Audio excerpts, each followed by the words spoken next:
बीड खंडणी प्रकरणात अवादा कंपनीकडे खंडणी मागितल्याच्या दिवशीचा सीसीटीव्ही समोर व्हिडिओत वाल्मिक कराड आणि विष्णू साठेसह खंडणी आणि संतोष देशमुख हत्या प्रकरणातील सर्व आरोपी एकत्र। विष्णू साठे बीडऐवजी लातूर जेलमध्ये का? कारागृहातही सुभेदार मुंडेची फिल्डिंग, सगळेच नात्यातले। अंजली दमानी यांनी ट्विट करत स्पेशल ट्रीटमेंटचा बुरखा फाडला।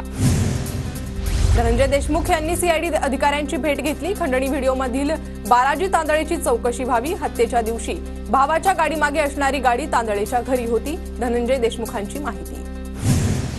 आरोपींचा सीसीटीव्ही धक्कादायक आणि चीड आणणारा। खंडणी आणि हत्येतील आरोपी एकच कट रचणाऱ्याला मुख्य आरोपी करा, जरांगेंची प्रतिक्रिया। परळीच्या तहसील कार्यालयासमोर 22 ऑक्टोबर 2023 ला महादेव मुंडेंची हत्या झाली होती। या प्रकरणातील एकूण 6 आरोपी आकाच्या मुलासोबत फिरतात, सुरेश धस यांचा आरोप। महादेव मुंडेंच्या हत्येप्रकरणी सुरेश धस यांनी दखल घेतली, त्याबद्दल त्यांचे आभार। महादेव मुंडेंच्या नातेवाईकांची प्रतिक्रिया। बीडच्या एसपींचीही भेट घेतल्याची नातेवाईकांची माहिती।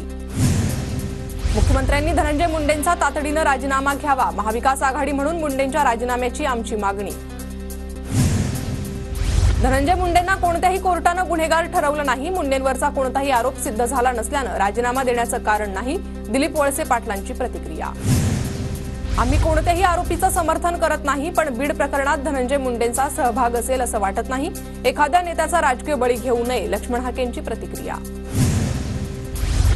पंढरपूरमध्ये आज संतोष देशमुख हत्या प्रकरणी जनआक्रोश मोर्चा। सकाळी 11 वाजता जनआक्रोश मोर्चाला सुरुवात होणार। देशमुख कुटुंब जनआक्रोश मोर्चात सहभागी होणार। सांगलीत आज सकल मराठा समाजाकडून 1 दिवसीय धरणे आंदोलन। संतोष देशमुख हत्या प्रकरण, सोमनाथ सूर्यवंशी मृत्यू प्रकरणी आंदोलन। सकाळी 11 वाजता आंदोलनाला सुरुवात होणार। सैफ अली खानवरील हल्ल्याचं पोलिसांकडून रात्री उशिरा सीन रिक्रिएशन। आरोपीला पोलिसांनी घराशेजारील इमारतीजवळ आणलं। पोलिसांनी घटनाक्रम समजून घेतला। अभिनेता सैफ अली खानचं घर विद्युत रोषणाईनं उजळलं। सैफची सुरक्षा वाढवली, इमारतीतही सीसीटीव्ही लावले। सैफवर हल्ला प्रकरणातील आरोपीने हल्ल्यापूर्वी नोकरी सोडली होती। नोकरी सोडण्यापूर्वी आरोपी मोहम्मद शरीफुलने चाकू चोरला। चोरलेला चाकू आरोपी बॅगेत घेऊन वावरत होता, सूत्रांची माहिती।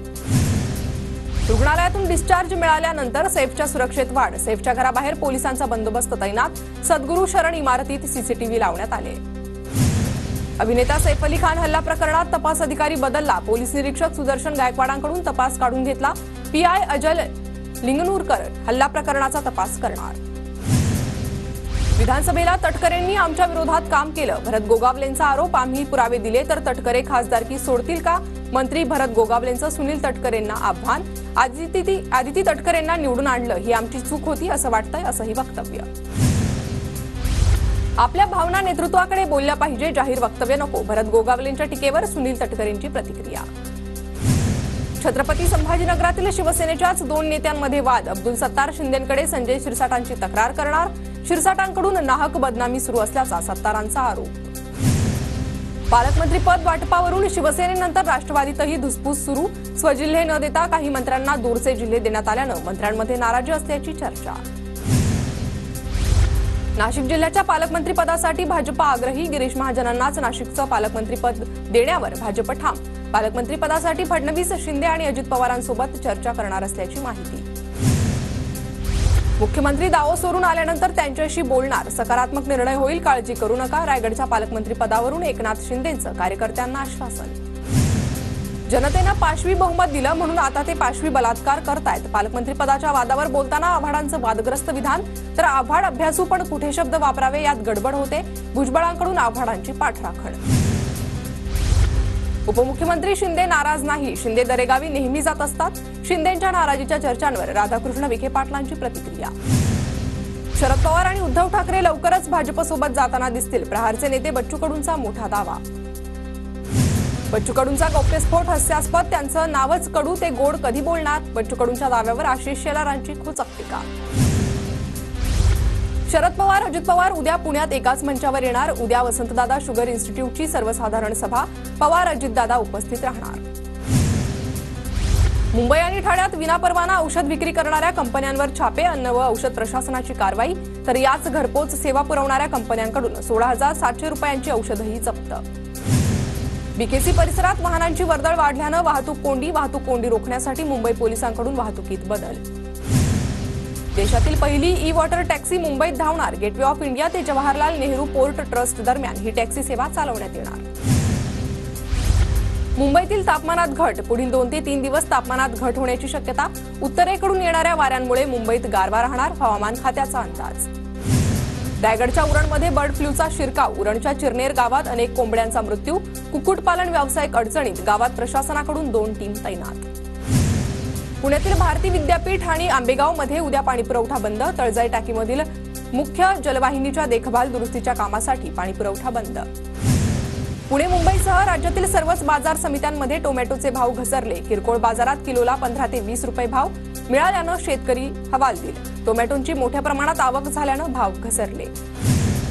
जळगावच्या शिरसोलीत ढगाळ वातावरणामुळे झेंडूच्या फुलांवर रोगाचा प्रादुर्भाव. झेंडू उत्पादक शेतकरी आर्थिक संकटात. भात गटशेती स्पर्धेत पुण्याच्या भोर विभागातून माळेवाडी शेतकरी गटाचा प्रथम क्रमांक. स्पर्धेत भोर आणि राजगड तालुक्यातील 510 कुटुंबाचा सहभाग. विजेत्या पहिल्या 3 शेतकरी गटाला रोख रक्कम देऊन सन्मानित. भीमाशंकर सहकारी साखर कारखाना उसाला 3 रुपये भाव देणार, तर 2800 रुपये आता देणार. उर्वरित 300 रुपये गाळप हंगाम संपल्यानंतर खात्यात जमा करणार असल्याची कारखान्याकडून माहिती. अमरावती जिल्ह्यात फेब्रुवारी महिन्यात 111 ग्रामपंचायतींची पोटनिवडणूक. 131 ग्रामपंचायत सदस्य तर 5 सरपंचांची निवड होणार. पोटनिवडणुकांचा 10 फेब्रुवारीपर्यंत कार्यक्रम जाहीर होणार. धुळ्यातील दोंडाईचा नगरपालिकेची मालमत्ता धारकांकडे 8,41,04,000 रुपयांची थकबाकी. मार्च अखेर 2.5 महिन्यात कर वसुली करण्याचं आवाहन. पुण्यातील रांजणे पाबे घाट रस्त्याच्या कामाला सार्वजनिक बांधकाम विभागाकडून सुरुवात. निधी अभावी गेल्या 4 वर्षांपासून काम रखडलं होतं. कल्याण पूर्वेतील रेल्वेच्या जागेवरील शाळेला रेल्वेची नोटीस. 28 तारखेला होणार तोडक कारवाई. 400 विद्यार्थ्यांचं शैक्षणिक भवितव्य अंधारात. श्री तुळजाभवानीच्या मुख्य गाभाऱ्याच्या विस्तारावरून वाद. मुख्य गाभाऱ्याच्या विस्ताराला भोपे पुजारी मंडळाचा विरोध. गाभाऱ्यात छेडछाड होणार नसल्याचं पालकमंत्री प्रताप सरनाईकांचं आश्वासन. पुण्याच्या ओतूरमध्ये खोटा सातबारा बनवून फसवणूक करणाऱ्या दोघांना पोलिसांकडून अटक. यामध्ये मंडलाधारी आणि तलाठ्याचा समावेश. महसूल विभागात खळबळ. भुवनेश्वर एक्सप्रेसमधून गांजाची तस्करी करणाऱ्याला रेल्वे पोलिसांकडून अटक. आरोपीकडून 3.5 किलो गांजा जप्त. कल्याण रेल्वे पोलिसांकडून आरोपी विरोधात गुन्हा दाखल. तपास सुरू. अंबरनाथच्या चर्चमध्ये वादन साहित्याची चोरी. पोलिसांकडून दोघांना अटक करत मुद्देमाल हस्तगत.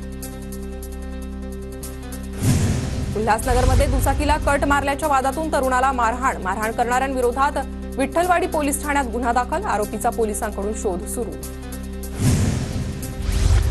उल्हासनगरच्या आषळे गावातून बांगलादेशी महिलेला अटक, तर महिलेला आश्रय देणाऱ्यालाही पोलिसांकडून अटक. उल्हासनगर गुन्हे शाखेची कारवाई.